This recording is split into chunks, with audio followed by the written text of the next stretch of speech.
ভারতে বিশ্বকাপ খেলতে যেতে হলে মুস্তাফিজুর রহমানকে বাদ দিয়ে একাদশ কিংবা স্কোয়াড ঘোষণা করতে হবে, এমনটাই বিসিবিকে চিঠির মাধ্যমে জানিয়েছে আইসিসি।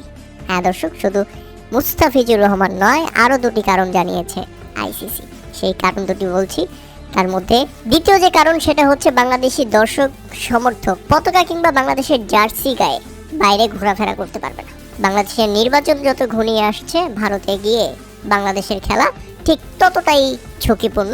এটা হচ্ছে তৃতীয় নাম্বার কারণ। এখন কথা হচ্ছে, আরে ভাই, আমরা তো ভারতে খেলতেই যাব না, ভারতে যে নিরাপত্তা ঝুঁকি আছে এটা তো আমরা জানিয়েছি, আমাদের জন্য বিকল্প ভেন্যু কী হবে সেটা তোমাদের ব্যবস্থা করতে হবে। তবে আইসিসির নিরাপত্তা টিমের এই 3 সুপারিশ ইতিমধ্যে আইসিসির কাছে পৌঁছে গেছে এবং সেটা বাংলাদেশকে মেল করে জানানো পর্যন্ত হয়েছে, যেটা অফিসিয়ালি নিশ্চিত করেছেন ক্রীড়া উপদেষ্টা আসিফ নজরুল। তিনি আজকে প্রেস কনফারেন্সে বলেছেন, ভারতে 3 ধরনের নিরাপত্তা ঝুঁকি খুঁজে পেয়েছে আইসিসি। তার মধ্যে সবচেয়ে প্রধান কারণ হচ্ছে, বাংলাদেশ যদি ভারতে খেলতে যায় সেক্ষেত্রে মুস্তাফিজুর রহমানকে বাদ দিয়ে বাংলাদেশ ভারতে প্রবেশ করতে হবে। বিশ্বকাপ খেলতে যাবে বাংলাদেশ আর মুস্তাফিজুর রহমানকে নিয়ে যাবে না, এটা কোনো কথা? আর আমরা তো ভারতে যাবই না। তাতে আইসিসি নিরাপত্তা টিমের এই পর্যবেক্ষণ এখন স্পষ্ট যে এবং প্রমাণ করে ভারতে গিয়ে বাংলাদেশের খেলার কোনো পরিবেশ নেই। উপদেষ্টা আসিফ নজরুল বলেন, আমরা আমাদের শ্রেষ্ঠ বোলার মুস্তাফিজুর রহমানকে বাদ দিয়ে দল করব, সমর্থকরা জার্সি পরতে পারবে না, ক্রিকেটারদের জন্য নির্বাচন পিছিয়ে দেব, এর চেয়ে উদ্ভূত অবাস্তব অযৌক্তিক কিছু আর হতে পারে না।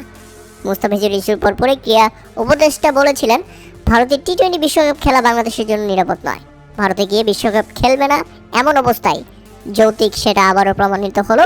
এছাড়া আসিফ নজরুল আরও জানিয়েছেন, মিডিয়ায় দেখেছি পাকিস্তানের আগ্রহের বিষয়টি, পাকিস্তান বাংলাদেশের ম্যাচগুলো আয়োজন করতে চায়, এটা সত্য কি মিথ্যা সেটা জানি না, ভারতের পরিবর্তে অন্য যে কোনো দেশে আমাদের খেলতে কোনো আপত্তি নেই।